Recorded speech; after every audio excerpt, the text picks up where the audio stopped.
Кыргызстанда инвесторлор үчүн жагымдуу шарттар түзүлүүдө. Орто жана чакан ишкерликти колдоо үчүн мамлекет тараптан бир топ жеңилдиктер берилген. Алса ишкерлер өндүрүшкө керектүү жабдууларды сырттан алып келүүдө бажы төлөмүн төлөөдөн бошотулса, салыктык жеңилдиктер берилди. Кызмат көрсөтүү жол жоболору жөнөкөйлөштүрүлүп, бюрократиялык тоскоолдуктар жоюлду. Бунун аркасында бизнес чөйрөсүндө ачык айкындуулукка жетишилди. Ишкерлер үчүн колдоолор мындан ары да уланат. Келаткан мына дагы 6 жылдын ичинде биз дагы ишканаларды түзөбүз, шарттарды түзүп беребиз. Ушул өнөр жай зоналарды түздүк, ушу технопарк жөнүндө мыйзамдар чыкты. Ушул өнөр жай тармагында иштеген ишканаларга өзгөчө преференциялар жана салык стимулдар каралып атат, инвестициялык стимулдар каралып атат. Бюджет тарабынан дагы жардам катары коммерциялык банктардан, фонддордон, эки тараптуу фонддордон да инвестициялар жана акча каражаттар каралып атат. Инвестициялык климаттын жакшырышы жана ишкерлер үчүн түзүлгөн шарттын аркасында былтыр экономикада чоң секирик жасалды. Улуттук статистикалык комитетинин маалыматында 2024-жылы чет өлкөлөрдөн 750 миллион АКШ доллары көлөмүндө тикелей инвестиция тартылган. Сырттан салынган инвестициянын көлөмү Кытайга туура келет. Андан кийинки орунда Россия, Түркия, Казакстан жана Нидерланд өлкөлөрү турат. Жеке ишкерлердин өлкөнүн өнүгүүсүнө кошкон салымдарын жогору баалайбыз. Мындай демилгелер мамлекет менен бизнестин ортосундагы жетишилген өнөктөштүктүн айкын мисалы болуп саналат. Биз мамлекет тараптан бардык ишкерлерди мындан ары дагы колдоого алабыз, жардам беребиз. Ошондуктан мындан ары капиталдарыңыздарды өз өлкөбүзгө жумшаңыздар. Салыктарды өз мамлекетибизге төлөңүздөр, мамлекет колдоп, кубаттап гана турабыз. Гидроэнергетикалык долбоорлор, күн, шамал сыяктуу энергиянын кайра жаралуучу булактарына ички жана тышкы инвесторлордун кызыгуусун жаратууда. Мындан тышкары токен жана агро өнөр жай секторуна дагы каражат салып жатышат. Орто жана чакан ишкерликти колдоо жаатында дагы алгылыктуу иштер жасалууда. Буга чейин айрым салык мыйзамдарына өзгөртүүлөр киргизилип, электрондук товардык транспорттук коштома кагазы товардын 5 түрүнө калтырылып, калганына жоюлган болчу. Ушуга байланыштуу 1-апрелге чейин соодагерлер каттоосу жок товарларын мыйзамдаштырып алуусуна уруксат берилген. Бүгүнкү күндө дагы жеңилдетүү максатында мына өзүбүздүн төрагабыздын буйругу менен мына чакан жана орто бизнестеги субъектилерге рейдтик текшерүү, контролдук механизмдерди биз токтоттук. Бул деген ошо жеке ишкерлерибиз өздөрүнүн бизнесин туруктуу өнүктүрүп, ал жерде салык кызматынын киришүүсүз, текшерүүсүз өздөрү баягы өздөрүнүн доходдорун көрсөтүп, салыктарын төлөө маданиятын өстүрүү максатында.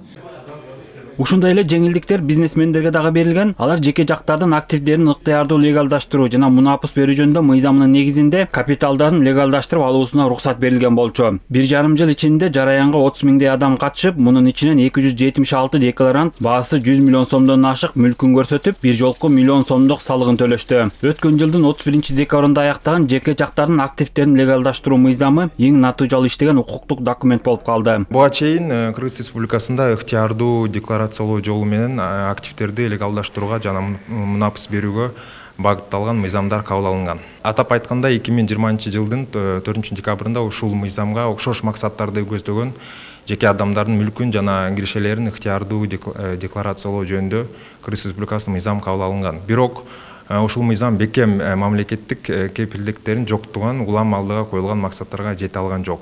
Мүлктү жана капиталды легалдаштыруу менен ишкерлерге бир катар мамлекеттик кепилдиктер берилген. Активдерди сатып алуу, пайдаланууда же жөнгө салууда финансылык органдар тарабынан текшерилбейт. Экономисттер легалдаштыруу мыйзамы ички жана тышкы инвестициянын көлөмүн көбөйтүп, көмүскөдө иштеген ишкерлер бизнесин ачыкка чыгарып, ачык айкын иштешине шарт түзүлгөнүн белгилешет. Ар бир тыйын, ар бир капитал, ар бир мүлк учурда Кыргыз Республикасынын экономикасына салым кош керек. Легалдашууну биздин президентибиз өзүнөн баштаган, өзүнүн кириштерин, мүлкүн, капиталын легалдаштырып. Бул деген мыйзам чегинде эч ким, эч нерсе бул кайдан келген деп териштирбейт. Бул барып экономикага ошол жөн эле турбастан, жөн эле жатпастан, көмүскө экономикада иштебестен мыйзам чегинде иштегенде шарт түзүлөт. Өтүп бара жаткан жумада легалдаштыруу мыйзамынын алкагында мурдагы өкмөт башчы ишкер Өмүрбек Бабанов Ордо калаада ири IT хабын негиздеди. Бейшемби күнү президенттин катышуусунда кызыл тасмасы кесилди.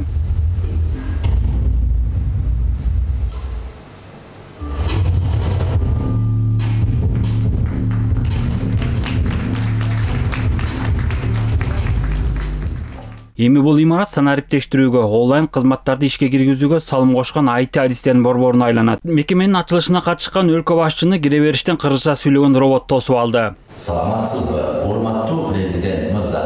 IT Hub Технопарк борборун расмий ачуу үчүн атайын копту терип старт берүүңүздү суранабыз. Бул роботту жасоого 5 жылдан ашык убакыт кеткен. Ал колду кысып саламдаша алат. Аны кыргыз тилинде сүйлөгөн жасалма интеллект менен интеграциялоо башталды. Жүзөгө ашса робот толук кандуу баарлашуучуга айланат. Роботту биз телефон менен башкарсак болот. Мисалы бул жерде атайын интерфейс бар. Интерфейстин жардамы менен биз башкарсак болот. Мисалы азыр оозу, кулагы, көзү күйдү. Андан сырткары биз роботтун колдорун көтөрүп түшүрсөк болот. Андан сырткары робот толугу менен автономдуу иштейт.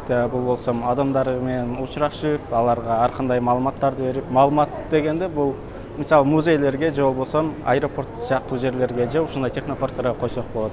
Ушул сыяктуу жаңы технологиялар, жаратман идеялар эми IT Hub'та ишке ашырылмакчы. 14 000 чарчы метрди түзгөн 115 кеңсе, 2 амфитеатр, 350 орунду open space жана 14 конференц залды камтыйт. 1500 жумушчу орунга ылайыкташтырылган. Кичинекей балдардын аң сезимин өстүрүү үчүн. Кичинекей баланы коюш керек экен да үйрөтүп. Кичинекей кызды. Чоң эле кыз окшошпой калды. Азыр неме бар?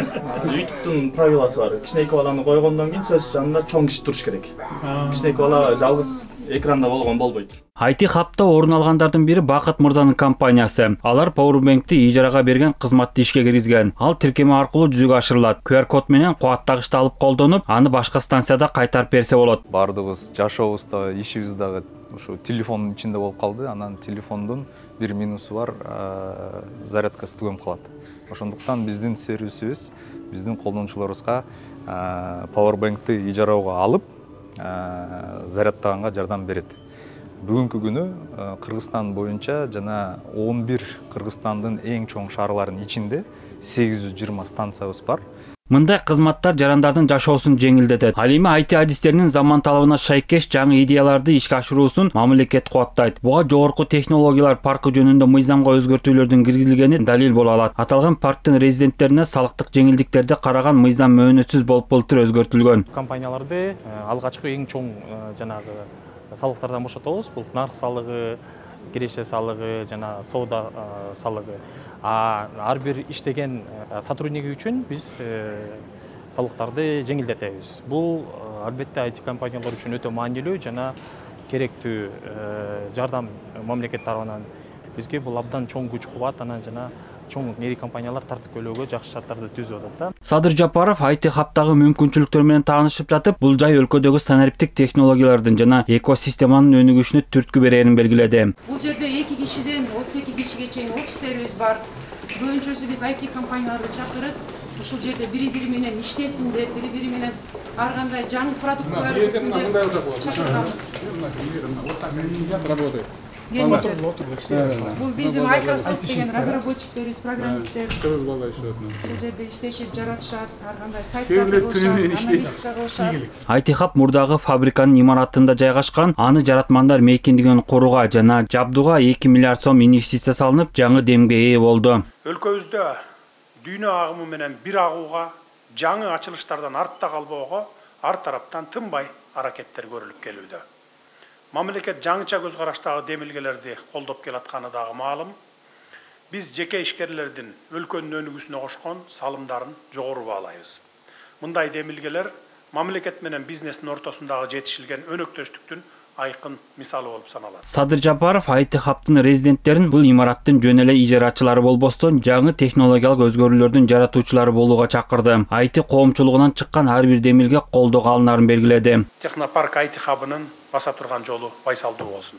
Түйчөн Шаршенбеков, Элдар Анарбеков, ЛТР Жумасереп.